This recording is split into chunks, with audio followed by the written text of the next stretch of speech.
Welcome back to episode 12 of On the Wild. I'm Riley Keenan, once again here with my co-host, Anuj Basker. Yep. You're a newly birthdayed man. Yes, sir. 20 years old. No longer a teen. I don't think it would feel like it, though, because we're in... Yeah, I've said this to a couple of people. It feels like I've been 18 for 3 years, to be honest with you. Like, I haven't been able to do the things that a legal man would be able to do, for the most part, obviously. I mean, you can dabble in some things, but you can't really go to the club or the bar or anything much. Yeah, but we were having a conversation off air. Yeah. While we weren't recording. We weren't recording, like right before we started recording, about just random things, and we came across astrology. Yeah. Astrology. Astronomy. Astronomy's space. Yeah. Even though this, I don't know. I mean, I don't know. We don't know. Just like moons and stuff, right? Yeah. Everyone gets. We've been reading up on our signs to get some knowledge. Yeah. But I mean, what are your thoughts on astrology? I want to know. I read the traits. I'm a Scorpio, by the way. I'm born October 24th, same birthday as Drake. I mean, when I read the traits, they make sense. Yeah. Like, it says I'm resourceful, brave, passionate, stubborn, and a true friend. I'd say you're all of those. But like I'm reading mine. Confident, determined, enthusiastic, passionate. I mean, you can kind of say that about anybody, and it would be true. That's the one thing with, like, we'll say this: you crash your car, and you say, "Oh, I'm such a Pisces." No, you're not. You're just dumb. Like, you crashed your car. You're just a bad driver. You don't blame decisions and mishappenings because of your sign. Yeah, that makes no sense. I mean, like, I look at this, and I guess you can look at weaknesses being true, like. But dislikes, inactivity, delays. Who doesn't like? Who likes Tell delays? Tell me who does. Yeah, right? Exactly. I think they kind of just gave like basis level ideas and just kind of fall. Yeah, into like it. my weaknesses, or my dislikes. Sorry, are dishonesty, revealing secrets, and passive people. Who likes that? I know. So you're just saying and like, the obvious. I can think of so many people born in April that are very different people from me. Yeah. I mean, me and Drake are like the exact same. Yeah, you're pretty much the same. You both drop bars. Oh man, imagine being Drake. I wish I was Drake. It kills me when people hate on him and say like he's not good. I used to be one of those people. Really? Like I can understand not liking his music, but to say it's trash, it's still saying a little too much. The guy's always in the conversation for. It's like the same thing with cliches. Like cliche and mainstream are the same thing. Like. There's a reason they're mainstream. Yeah. It's because they're good. It's like with Travis, too. Like when Astroworld came out, people were like, oh, I don't really like it. And if you don't like it, that's fine. But I feel like a lot of people, once someone gets bigger, they don't like him as much because they liked them more when they were underground and not as well known. Yeah. And once they get big, it's like they didn't really change. I don't understand that logic. Yeah, they didn't change. They just grown as an artist. Yeah. They're not as young as they used to be. And no one stays the same. They just like if progress. Like people want Days Before Rodeo to come back. It's like that was him at that stage of his life. Now he's making different kinds of music because he's grown as a person, but he's also like he's garnered more money. He's garnered more attention. He's gonna have more to say. Right. He has a different perspective on things. Yeah. And you don't want to do the same thing over and over again because one, it gets old, and one, it can get boring. Facts. So he's probably like, okay, what can I do with this sound? What can I do next? Yeah, what's next? Exactly. Right. But yeah, Scorpio or astrology in general, it just, like, my lucky numbers are 8, 11, 18, and 22. I mean, 11, you got 11 right. 11's my favorite number. Mine are 1, 8, and 17. And, I mean, if I were to play basketball, I feel like I'd be number 1 because I like 11, but 1 looks cooler. But, I mean, that has no relevance to me. What I don't understand is, like, the day, Tuesday. Yeah, mine's Tuesday, too. Oh, let's go. Like, what does that have to do with anything? Like, I don't know. My colors are scarlet, red, and rust. I have red too. I just have red. And my ruler is my ruler is Pluto and Mars. I got Mars. We got a lot of the same. That's why I feel like how is this really different from like everybody's kind of got. Yeah, I swear if I was something else, I swear you try to make it make sense. Yeah. Yeah, like if you're going into like Sagittarius, you're going to see something that you relate to and be like, yo, this is totally me. And you could honestly leave it blank. Don't say the birth date. Put it in front of someone. If they agree with it, then it shows that it doesn't work. Yeah, and then the compatibility, that makes no sense to me because like who... Yeah, like if an Aries likes a Sagittarius, but a Sagittarius doesn't like an Aries or something like that. Yeah. Or Leo. Mine's Taurus, Cancer, and Virgo. So all the Taurus, Cancers, and Virgos, he is available. So that would be April 20th to May 20th, June 21st to July 22nd, and Virgo is, I don't even know. Dude, we're probably going to piss a bunch of people off. August 23rd to September 22nd. Yeah, definitely. There are people who are serious about it. And if you are, I mean, all the power to you. Like, yeah. I'm sure I like things that people think are dumb. Yeah. Like, but man, I want to see if anybody has some unkind words in the comments. Because I would honestly love to know the idea behind it all and how it makes sense. Because to me, it doesn't make sense. Yeah, like for my weaknesses, it says I'm violent. You're not violent. I'm the furthest from violent. You are not violent. You get mad, but you're not violent. Yeah, I get mad, but I'm not violent. It says I'm jealous. I'm not jealous. Unless you're Drake. I'm jealous of Drake. Distrusting, which is, I guess that could kind of be true. Yeah, loyalty is important to you. Yeah. And I think when I first meet somebody, I'm not as trusting. Yeah. It takes a while to get. You need to let someone grow on you before you can. Before I get comfortable. Yeah, before you can kind of give that side of yourself. But yeah, I have no idea what to think about this. Yeah. Because like at some things I understand, but some things like I'm compatible with this person, but I'm not compatible with this person. That doesn't make sense. I don't understand how that works. But yeah, that was just something we thought about. We were talking about it off air, so we thought we'd bring it on. And yeah. Yeah, if you have any thoughts about it, if you think we're dead wrong, leave it in the comments. DM us, enlighten us, educate us, because we have no idea. Yeah, I want to know more about it. Yeah, I'm interested. Yeah, it's definitely an interesting. If you want to come with the facts, I'll listen. I'll read it. I'm open to facts. I'm interested, honestly. Just no dishonesty. Yeah. I'm a Scorpio. Yeah. I don't even know how that works, man. Yeah, no. I have no idea. Yeah. But yeah, we wanted to move on to some sports news. Clowney just signed with the Browns. You're a Browns fan. I am ecstatic right now. 1 year contract. They haven't given the details yet. It's $10 million. It is $10 million? Up to $10 million. So I'm assuming there's a base of something and there's incentives. I'm cool with that. I didn't want to pay him more than $15 million, to be honest. Mm-hmm. I don't think he's worth that much money. Yeah, I don't get the logic around people being like, oh, he's not as good anymore. I'd rather have Clowney than not have him. Exactly, but I wouldn't want to have to pay him too much. So I think $10 million, or if it's like 12. For 1 year too, it's there's literally no risk with it. And it could be like a Hunt situation too, where if they see it works out, he'll sign for longer. I could see that happening, but I mean, we'll see. They have some guys to sign soon. Yeah, they have to sign. Have they signed Chubb yet? No, not Chubb. They haven't signed Baker yet either. Landry will probably have to have an extension soon. Yeah. OPJ, I'm sure they're going to trade, so they won't even have to worry about that. Denzel Ward. Yeah. They have some guys to sign. So but I'm assuming this is a rental for Connor. Yeah, I'm sure. The D-line's looking nice, though. Garrett and Clowney already is off to a nice start, and then Richardson, and they signed Malik Jackson as well. So team's coming together pretty well. I'm really curious to see what they'll do at the draft. They're going to be good. They're going to be good. I don't think, as long as Baker can stay consistent the way he did in the last half season. Baker needs to be good. Yeah. He needs to just play kind of like Brady in the Super Bowl, which don't make any mistakes and play your role. Yeah, and I think he can do that. Yeah. I'm not saying he'd be Brady, but if he can be what he was in the second half of the season, not making that many mistakes, just a game manager, but a little bit better than that. Yeah, for sure. Because the run game's going to be successful no matter what. It's really going to rely on him to see. Because if he can get the passing game going, the running game's going to be even stronger. Mm-hmm. But they run to set up the pass, so as long as he can take advantage. Yeah. They'll be fine. They should be good. I'm interested. Yeah. But yeah, so Clowney signs there. And then NHL news, trade deadline came and went. Nick Foligno traded from the Columbus Blue Jackets to the Toronto Maple Leafs. I called this because we're in a group chat. I'm not a big hockey fan, as you guys, as the viewers know. Every time hockey's brought up, I kind of just sit here and nod.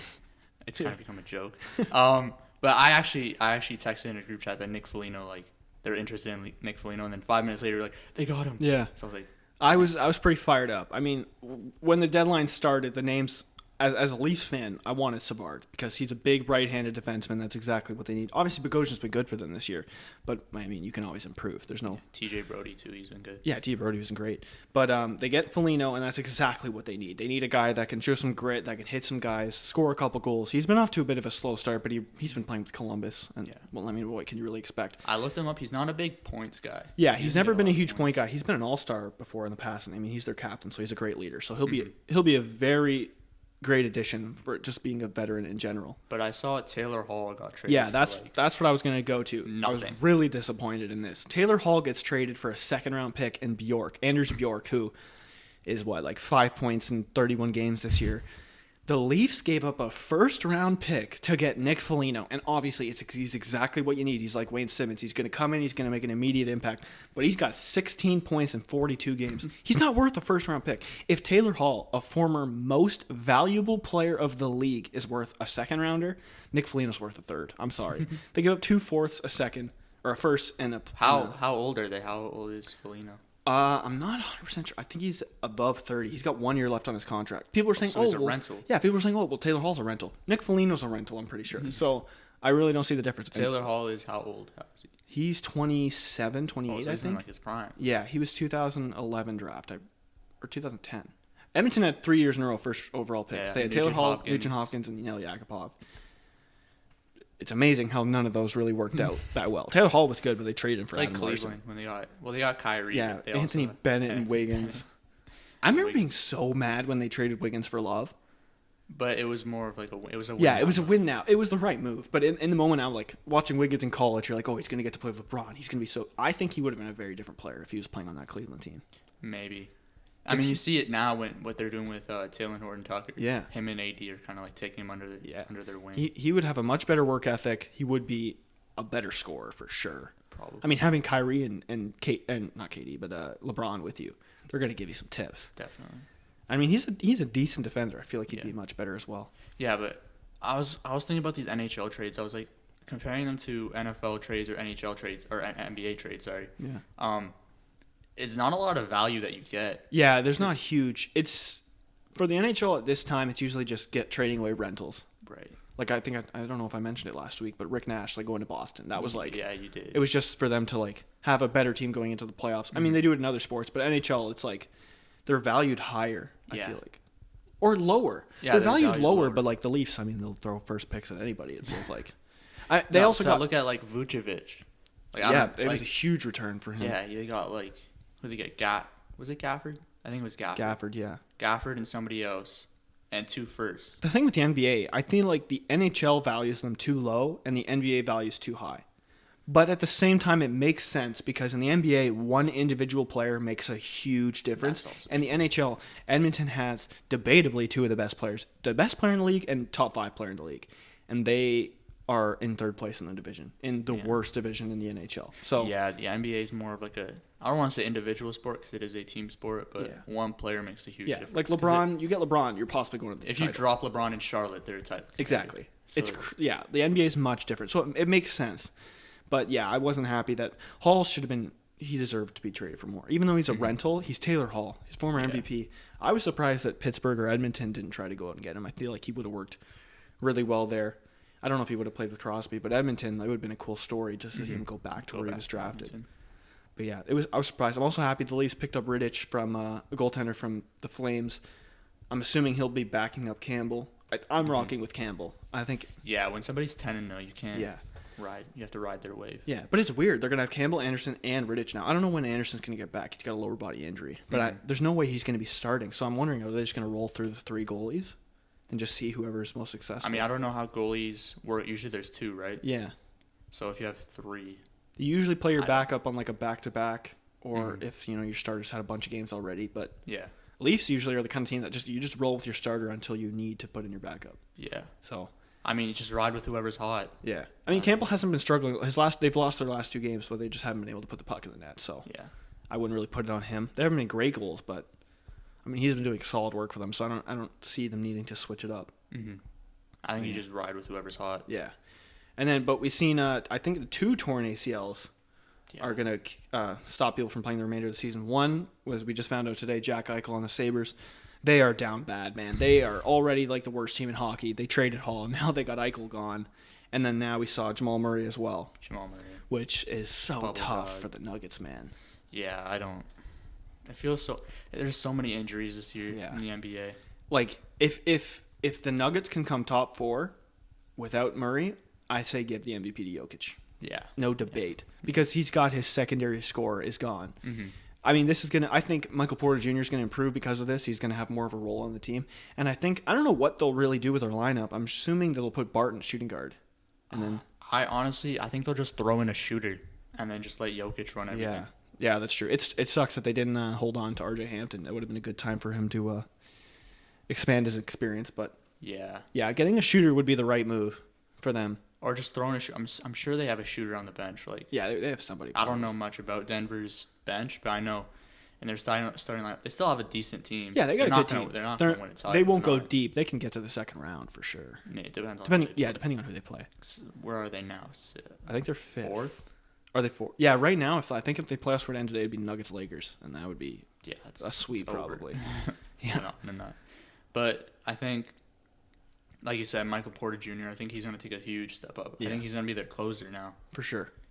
Yeah, I like it when he's got the ball in his hands. He's just like Tatum and KD. He's really smooth. He's so smooth. Yeah. His shot's effortless. He's 6'10", right? Like he can shoot it over anybody. Mm-hmm. And he's already got the confidence. So once he can kind of get the defensive end picked up a bit, because he's a little bit lazy. He's not bad by any means, but he's a little lazy. If he can pick up the effort a bit, he'll be a really good player. Yeah, he's efficient. I think he shoots over 50% and 40% from three. So mm-hmm. he has that KD type of efficiency. Yeah, he's really good at creating his own shot. Like he can get to the net as well. Like just as easily as he can pull it. I don't get why people don't get the comparison between him and KD. I know, it just makes sense. Obvious. Like obviously we're not saying he's going to reach KD's heights, but he's got that play style. Compare him to somebody, it'd be KD. Yeah. Same with Brandon Ingram. Like who else are you Brandon Ingram just makes sense. He's skinny, he's tall, he can shoot. Lanky, like he's. I'm in the Pelicans. I'm really interested in seeing because they've been coming alive. Zion's been playing really well. Bi's picked it up a lot lately. Mm-hmm. Lonzo, when he gets back, he'll be good. Yeah, they could be. Zion's been one of the best players in the NBA the last couple of weeks. Great. He's really living up to the hype, mm-hmm. and somehow he's underrated now. Like we were talking about last week about underrated and overrated. Yeah. Zion Williamson is underrated now somehow. For sure. I won't even lie. When he came into the league, I didn't think he was going to be anything special. I thought he was going to be a good player. I just thought he was going to have like a Yao Ming type career where he just can't stay healthy and he's going to be riddled. That was my thing. I was like, if he stays healthy, he's going to be a superstar. Yeah. It's just, can he stay healthy? Because my thing was he had to lose weight because he was like 280. Facts. I was like, if you're 280, you can't sustain that level of the way he plays. You can't sustain that for 10 years. It sucks because he needs that weight to kind of be this, unique player that we've never seen before. But he needs to lose it to be able to stay healthy and prolong his career. I think he can be somewhere in the middle where I don't know what he is now, but if he can go around 250, 260, I think he'll be fine. He just needs to gain a lot of muscle. It's just like Vladdy Guerrero for the Jays. Apparently he lost 40 pounds. I don't know about 40. I could see 20 maybe. He does look slimmer, but he's still big. Mm-hmm. I mean, if he can just gain all that muscle or turn it into muscle, then he's going to be they'll both be beasts. Yeah. And Zion, they're starting to run him at point guard. Yeah, he's a pretty good ball handler. He was a point guard in high school. Yeah. I mean, imagine having a guard Zion in high school, man. You ever seen that clip of like that little kid? That little kid. Who's like clapping in his face. People were talking like crap about that kid. I'm like, good for him, man. Yeah. Like, if I got Zion going against me, I'm scared. He's like right in his face, like, all right, let's see. If Zion comes into the game, you thought I'm guarding him. Exactly. I'm like, guarding the dude. I got this guy. Screw that. I mean, listen, I guarded a D1 basketball player, and he was nowhere near D1 at the time. But even that was a challenge. Yeah, so, like, I can't even imagine Zion. Like, that he was a monster in high school. Definitely. Shout out to that kid. Yeah, I could never. Dude, I wish I could play basketball. I don't know if I've discussed this on the podcast. I probably have. But I wish I played basketball instead. I think we did when we had Joe on. I think we talked about this. Yeah, same. I wish I played basketball. Yeah. It's more fun. I feel like it's easier to develop skills. Mm-hmm. Like other sports, it's just kind of hard. You need to know like the little syncrasies and stuff like that. Basketball is the one sport that I'm most naturally good at. Yeah, like you can walk onto the court and immediately be like, all right, I'm in my own territory. Like I'm just like, I don't want to sound like, but like I'm naturally like a good shooter. Like I've always been a good shooter, and I've always been like a good passer. So if I developed other parts of my game from a young age, I don't know. Yeah, I'm not saying I would have played college, because I definitely would not have. No, but like I think I could have been kind of good. Yeah, when I look at like other sports, hockey, I was always a smart player. I had a decent shot. I was a really good passer, but I was never a fast guy. I'm probably one of the slower kids on every team I've ever been on. I could never get to that next level because the speed held me back.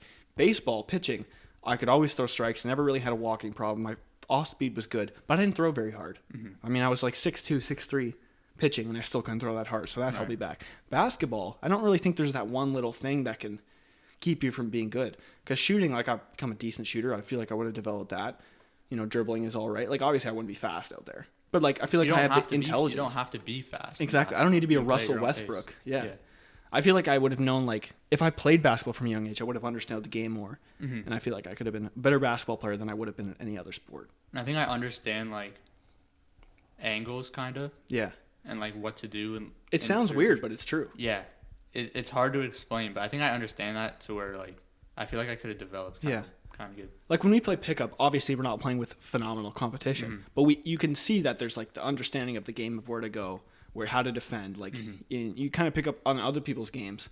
So I'm sure you relay that to, like, a league where you're playing teams multiple times. You're going to figure out the opponent you're playing. Yeah, and even when you and I play, like, on the same team, like, we kind of, like, get each other. Exactly. So it's like, and we've known each other for a while, yeah. Ever. Yeah. So, like, we kind of get that. But I feel like if I were to be on a team, I would learn, like, it's very fascinating to me, like, learning tendencies of people. Oh, for sure.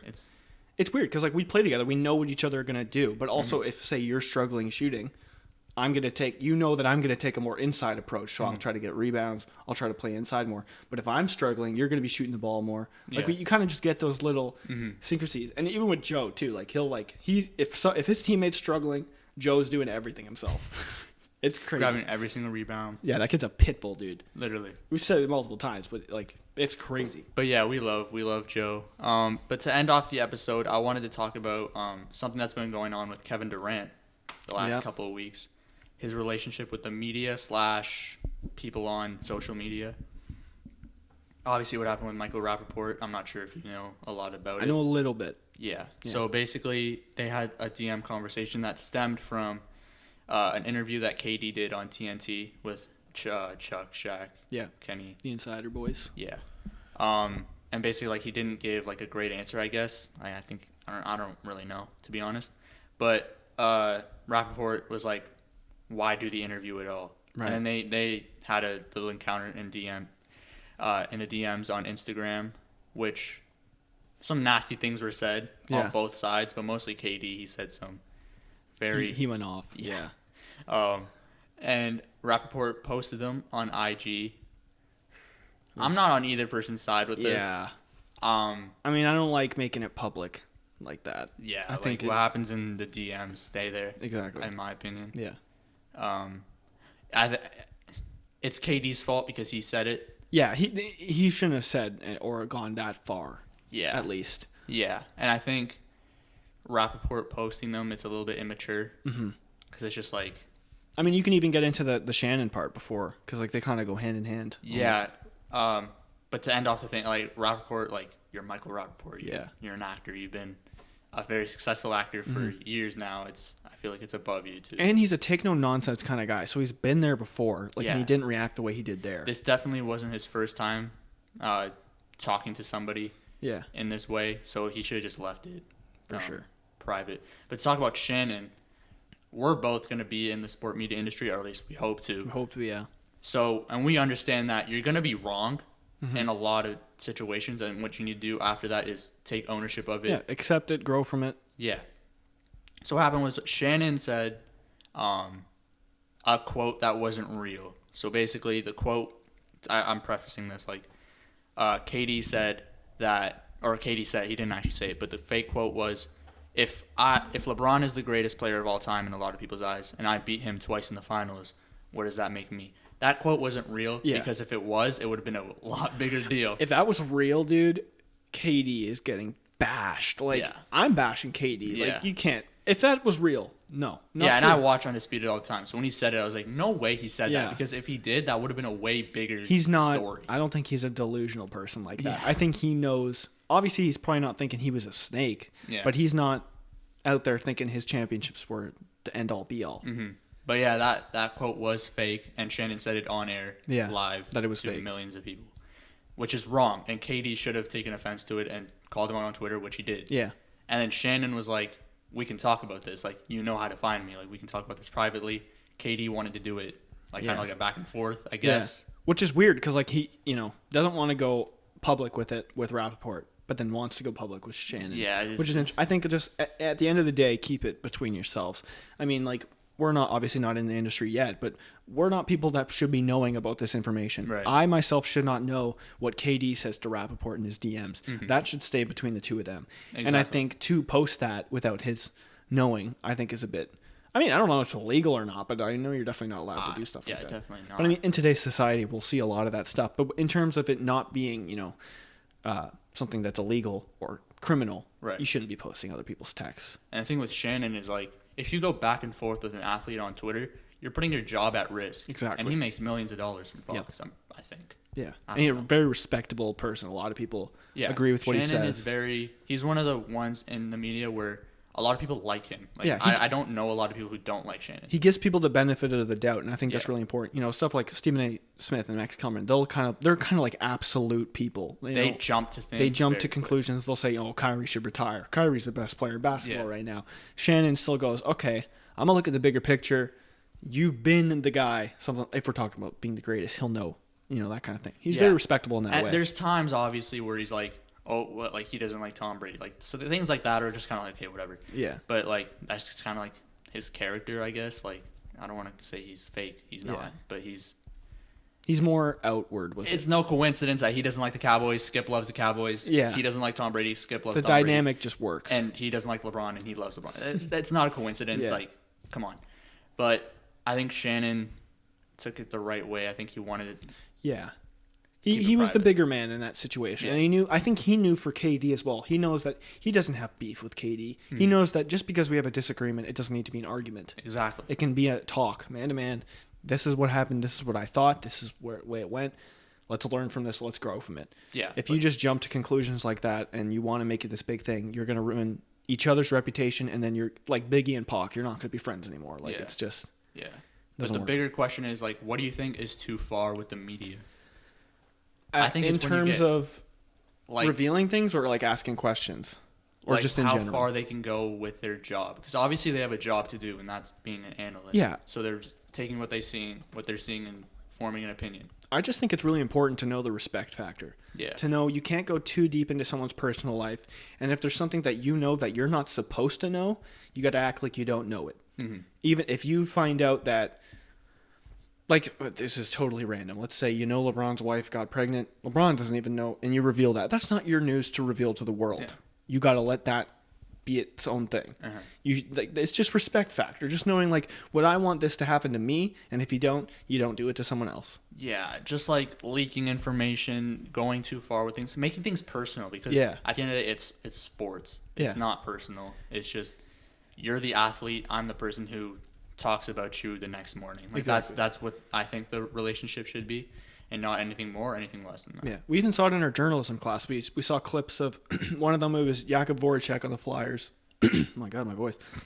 And Austin Matthews on the Leafs. Both. It was with reporters that originally had interviewed them, had spun the words they said, made them look bad to the public. I think with Matthews, it was like saying that he had COVID or something like that. Just jumping to a conclusion. I think they revealed that he had COVID. They revealed that he had COVID when the world, like you, at that point, it wasn't like you didn't say someone had COVID. You just said they were injured or something like that. So it was just like disrespectful in that way. Yeah. You burn a bridge, right? You're not going to get that bridge back. Like the Voracek video, the guy re-asked a question and Voracek called him said you're classless or something like that and went at him. You don't want to have that relationship, and then that can squander into something even worse. If you get a bad reputation, no one's going to want to talk to you. Right. So just knowing your role, knowing your place, and knowing the line is super important. I think it goes the same way with the athletes too, because you need to understand that this is their job. Yeah, that's very true. But at the same time, if they say something wrong, I have no problem with calling them out. Yeah. But at the same time, don't make it public. Just man to man, go up to them. Yeah, because we know what they said was not true. Yeah. And I'm sure, I don't know how Shannon's responded to it, but I'm sure he's taken ownership to it. Looking at the other way, like someone like Marshawn Lynch, when he was doing that whole "I'm just here because I don't get fined." Yeah. I didn't like that. Mm-hmm. It was funny, and I get his point of view of not wanting to do interviews, but you got to know your role in the NFL. You're a big star. You got to understand that you're going to be interviewed. That's the way it goes. That's a part of the game. Super Bowl media day. Exactly. Like you just have to understand. You don't have to give it 100%. If you want to act like a hockey player, say the same 5 lines every time, get pucks deep, work hard, make some plays, be a leader. If you want to have that kind of interview, fine. Just don't be disrespectful. You can be as vague as you want. Yeah. Say one-word answers. Like, no one cares. Just do it. Yeah, and just don't treat them disrespectfully, because then if you go like that in front of the media and you're rude, then they're gonna spin your story and they're gonna make it something worse, and you can't then blame them and say, oh, you used my words. Like, well, you know what? You didn't really give me 100%. You didn't show me the respect I deserve. that can happen. So it goes both ways, and for sure. And those same media members, when you retire, are the ones voting you into the Hall of Fame. Exactly, yeah. Which I have a huge problem with. Yeah, I don't like the voting system. Like, there's so many people out there that should be in the Hall of Fame in various sports. I don't even know how they should do it, because I think people in the Hall of Fame should vote for it because they're the ones who are in the Hall of Fame, so they should be able to know who should be in. But at the same time, it's like, if you don't vote for somebody, that's kind of like a personal... It's a vendetta, yeah. Yeah. I won't say it's not personal, but it can be taken as personal to the person who's trying to get in. It's like if Isaiah Thomas was voting on Michael Jordan making the Hall of Fame. Like, it's like he'll probably pick him, but it's at the end of the day, you can't take that risk of knowing that there's a... He met the criteria, but is he really going to... Yeah, that still is crazy that he didn't make that team. Oh. Yeah. But yeah, I don't even, like... I'm happy that I'm in a mindset where I'm like, I understand that's the athlete, and I don't have anything personal against them. Yeah. But, like, if I see something that I think they could do better, I don't think media members should be afraid to say that. Yeah, for sure. If it's within the realm of play, I think it's fine. Yeah. I think that's one of the things that I've been so grateful for, like, in this program that we're in. You just learn a lot of aspects that you don't normally notice. Mm-hmm. We learned about, like, racial stacking and stuff like that. Stuff that you had an idea of, but until you really delved into it and read about it, you're like, wow, like, this has been going on for years, and it's a huge problem. But yeah, I like that it kind of all blew over for the most part. Like, I don't think there's any vendettas between any of the guys for the most. Yeah. Like, maybe Katie and Rappaport, but I don't think Shannon. I don't know. I feel like Katie's one of those people that, like, he might, but I feel like if he'd eventually go on the show, like when COVID's all said and done, and they'll have their little talk. Maybe, yeah. And I think they'll be, because Shannon seems like a very reasonable guy, and he won't want this to last long. He won't want there to be a burn bridge there. Yeah, definitely. I think once they can even have him on now, virtually, but like, yeah, I think Shannon's the type of person where he's like, okay, if you have a problem with me, just talk to me. Yeah, I think like Katie also like learned a lot from the Russ thing too. Like, they had that huge beef. I don't know if they fully worked through it, but they seem closer now. Mm-hmm. If he can get through it with him, you can get through it with anybody. Like, that was, like, worst case scenario in terms of, like, basketball. Mm-hmm.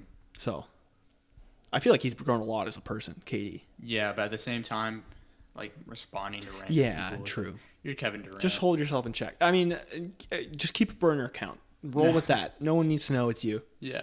Even though he did slip up one time. Yeah. I really am curious how many guys have burner accounts and like how much it really is just them. Yeah, because KD's not the only one. Oh, no way. No way. There's hundreds of them. Definitely. Harden's probably in there. Anybody.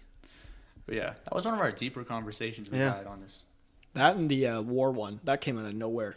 Do you remember that? War? With Holden? Oh, we just started talking about being in the war. I made sure to stop that quick and wrap up. But yeah, we're going to wrap up next week we're going to do a mock draft. Yeah, we're going to do NFL mock draft. Yeah, the top 10 picks. But we're going to be alternating. So Riley's getting 1, 3, yeah, I'll do the 5, odd numbers. 7, 9. Yeah. I got the even numbers 2, 4, 6, 8, 10.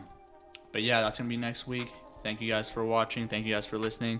Make sure to subscribe to the channel, like the video, comment down below. And we'll see y'all next week. Take it easy. Stay well. Peace.